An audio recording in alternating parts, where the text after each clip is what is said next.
So here we are at orientalreview.org. Saudi Arabia might recognize Israel because of NEOM. And this was published on October 26th, 2017. Wow, this is quite the project. The $500 billion initiative to build a tri-state city at the Saudi, Egyptian, and Jordanian border in the Gulf of Aqaba will more than likely lead to Riyadh recognizing Israel and integrating Tel Aviv into the project. Now that's interesting too, because Tel Aviv, will it remain the capital of Israel, or are they trying to move in on Jerusalem, as we've recently seen? So of all of Saudi Arabia, they chose this little corner here to build NEOM, which does look like Israel's kind of sort of part of it, and they will be building a bridge over to Egypt. So, NEOM, this new futuristic city, is going to have its own judicial system. So basically the elite rulers, leaders, whatever, are coming together, investing, and I don't know who has the actual input, but anyways, this new city is going to have its own judicial system other than Saudi Arabia.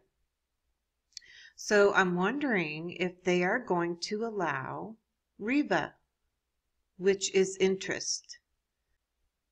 I'm going to skip around in this article. Mohammad bin Salman won't allow the kingdom's traditional Wahhabi socio-culture regulations to be enforced there in NEOM, which goes along with his other headline-grabbing statement during the event when he said that Saudi Arabia will return to moderate Islam and swiftly deal a blow to extremist ideologies. Quite clearly, as analyzed in the author's earlier piece this month about Saudi Arabia's shifting grand strategy, a deep state conflict is indeed being fought in the country between its monarchic and clerical factions, in the former poised to carry out a soft coup against the latter as it seeks to modernize the country.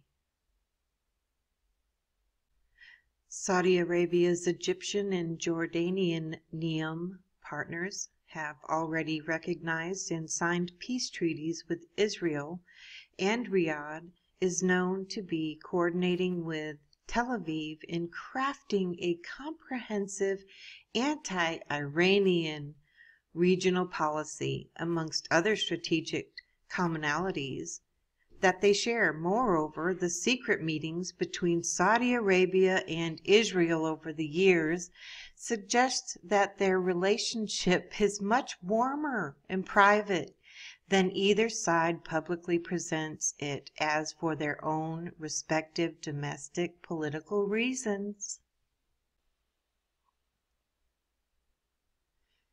Israel has always wanted relations with Saudi Arabia, though Riyadh has traditionally shirked away from this because it wanted to present itself as a strong supporter of the Palestinian cause,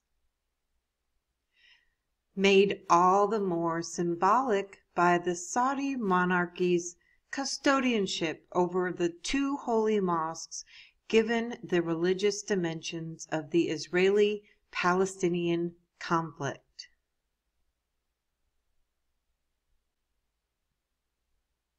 However, if Mohammad bin Salman comes out on top in his deep state soft coup against the Wahhabi clerics, then he can easily lay the blame on them for his country's refusal to recognize Israel after all of these decades.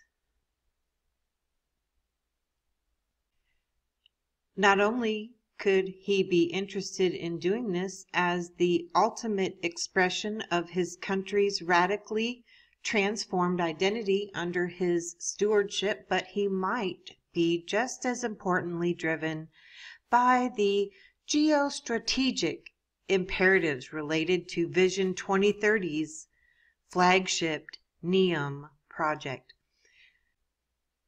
So it looks like Bibi Netanyahu and Crown Prince Salman are making Israel and the Kingdom of Saudi Arabia great again. You know, it's a good thing that ISIS hasn't attacked Israel or Saudi Arabia.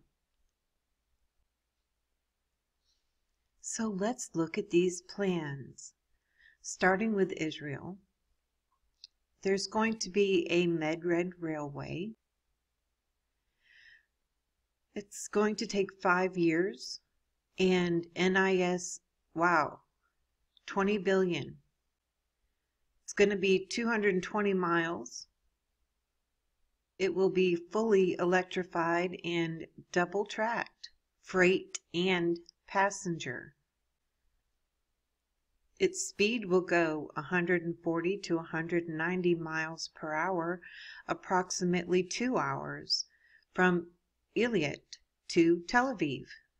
Cargo estimated 3.5 million passengers plus approximately 2.5 million tons of chemicals and 140,000 cars. And look, it all starts up there by close to Syria. That construction will include 63 bridges spanning a total of 2.8 miles, 5.9 miles of tunnels. The Gulf of Aqaba was chosen not just because it would allow NEOM to spread into Egypt and Jordan, but also because of its proximity to Israel, which is promoting its Red Med railway proposal as the perfect Mideast complementary component of the new Silk Road. It goes on further here to say, you know, that this will interest the Chinese. China has fantastic relations with both Saudi Arabia and Israel, so from Beijing's perspective, this is the perfect Mideast win-win, especially if the People's Republic can find a way to insinuate that it's possible financing of both the NEOM and Red Med projects contributed to bringing peace to the Mideast.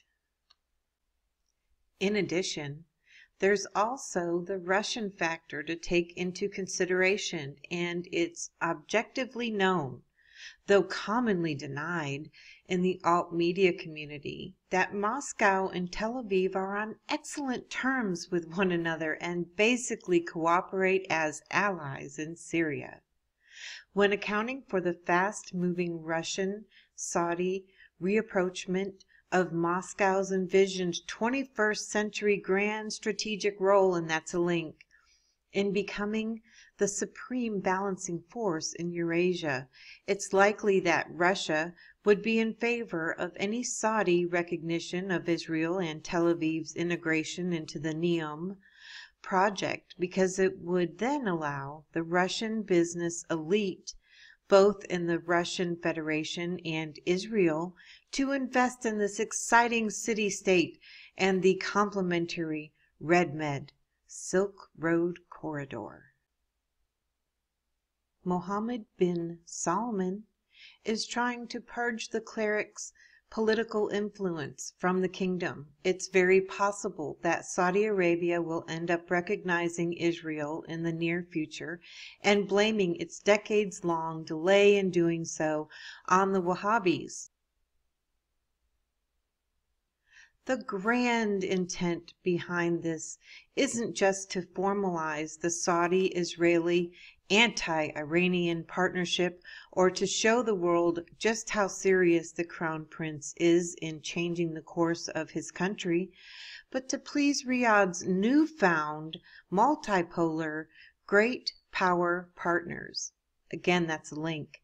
In Moscow and Beijing, both of which enjoy exceptional relations with Tel Aviv, but would probably be reluctant to invest in the kingdom's NEOM city-state project as long as its connectivity access remained dependent on the Suez Canal choke point. Russia and China would feel more strategically secure if Israel was incorporated into this mega project so that its territory could be used for overland transshipment between the Red and Mediterranean seas via the Red Med Railway proposal, which would then make NEOM infinitely more attractive from a logistics perspective for all sorts of investors. If Saudi Arabia doesn't recognize Israel, then this non-Suez workaround is impossible, and the NEOM city-state loses its grand strategic significance in the context of the multipolar world order, a link, which could consequently lead to a lack of investment and therefore the potential failure of Vision 2030's flagship project. As such, due to the economic strategic imperatives associated with NEOM, as well as the geopolitical paradigm shift taking place in Saudi Arabia, Riyadh will probably recognize Israel in the coming future in order to guarantee that its city-state initiative succeeds and ultimately transitions the kingdom away from its oil exporting dependency. Thanks for watching. Y'all have a good one.